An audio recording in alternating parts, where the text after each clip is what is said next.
If you're like me and some of your favorite content on YouTube is top 10 anime battles or top 5 anime betrayals, then boy do I have the Avatar collection for you.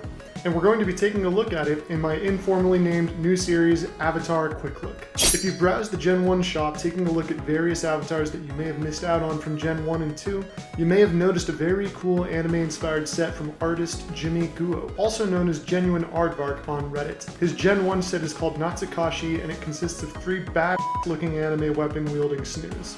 These are the effortlessly cool Yamada, who resembles a certain ninja from a popular anime, the elegant and stylish Kitsune, and the deadly and brooding Yami. These 3 were released as part of the July 2022 Generation 1 drop, and all 3 sold out very quickly. In fact, Yamada was one of the earliest avatars to ever sell out, in the top 5 I believe. Yamada has a supply of 1,000 with only a single overmint, bringing him to a total of 1,001. He sold for $10 in the shop when he was released, but the current floor is 0.525 ETH, or about $93, and his recent previous sales are all right around that number. The interesting thing about Yamada is he has one of the highest unique owner percentages at 95.9%, and the number 1 lowest moved percentage of all paid premium avatars at 19.2%. What do these numbers mean, you ask? Well, I'm glad you asked. Unique owner percentage refers to the amount of people or Reddit accounts that own individual avatars. So for Yamada, for example, 95.9% of all Yamadas are owned by a single individual account, which means that there are not a lot of duplicates. It's generally considered a good thing if this number is high, because it means that people bought Yamada because they like him, and didn't buy a bunch of duplicates hoping to sell them later.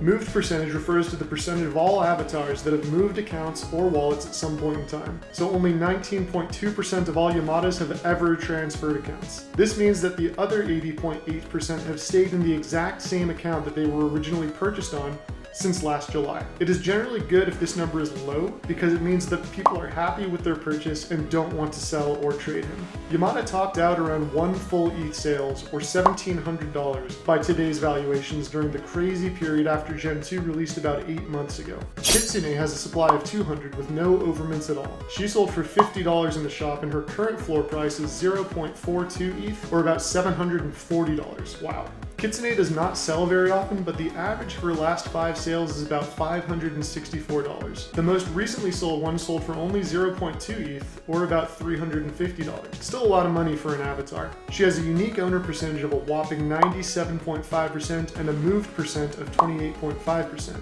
The highest sale that I could find for Kitsune was 1.7 ETH, or nearly $3,000 by today's valuations, for Kitsune number 6, and that was about 7 months ago. It's worth noting that ETH was worth about 1/3 less than it is right now back then, so this would have been more like $2,000. Yami is the big dog of this collection with a supply of 100, and again, no overmints at all. He beats out even Kitsune with a 98% unique owned population and 34% moved. His current floor is a quite expensive 0.525 ETH, or just under $1,000. Yamis have recently tended to sell for right about that floor price, with the last 5 sales ranging from $850 to over $3,000.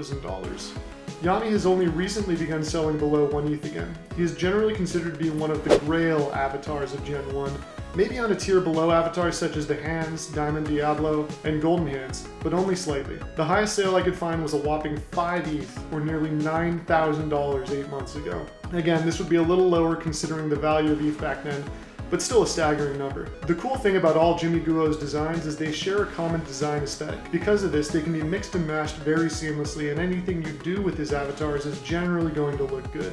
For Yamada, his gigantic sword is actually part of the background, and from there we can add his pants, shirt with the cute little scarf, the anime eyes, and Kakashi's hair. All of Jimmy Guo's avatars so far include this cool face feature where it slims out Snoo's face and makes it look more angular to fit with the anime style. Then we can add his mask, and finally his scouter, which should hopefully repower levels over 9,000. Kitsune's shuriken is again part of the background, and from here we can add her pants, outfit, hair, again the anime eyes, slim out her face, add a dagger, and her cute little fox hat. Additionally, a little known feature is you can change the color of her hair. Jimmy Guo has previously said that the canon version of Kitsune actually has reddish hair like this. Something with adding customizable hair makes it default to the standard color seen in her default avatar.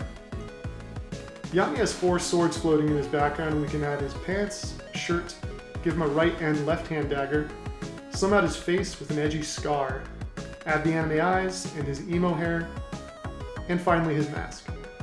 He has no customizable parts like Kitsune's hair, but why would you ever want to change our perfect emo assassin? But aside from the traits of all three of these, Yami and Yamada can mash together really well. All three actually go incredibly well with genuine Aardvark's Gen 2 and Gen 3 sets as well. There's just a lot of cool anime mashing to be done with this stuff. You can swap backgrounds, weapons, all kinds of cool designs. Genuine Aardvark's Natsukashii is one of my all-time favorite sets, and all three of his generations are actually some of my favorites. Anime has a niche but incredibly dedicated and passionate fan base, and he is one of the only artists doing anime right now. It's an iconic set from Gen 1, and his style and aesthetic is maintained throughout all three of his generations of avatars, with Natsukashii leading the pack in Gen 1. Don't get me wrong, his Gen 1 avatars are very expensive, but if prices continue to trend downwards a little more, it might start to get more in your price range if you're a person that enjoys anime and wants a really cool anime avatar to style with. On to the giveaway. I will actually be giving away all three of Jimmy Guo's avatars from Gen 3. First place gets Sati, second place gets Yufei, and third place gets Ashraf. Rules are the same as my previous video. Like this video, subscribe to my channel, and leave a comment. I will actually be working on another video project with a friend for the next week, so you might not see any videos like this on my channel for a week or so. I'll be sure to let you guys know when I'm back. I already have started to work on 2 new ones. Take care everyone, and I'll see you on Reddit.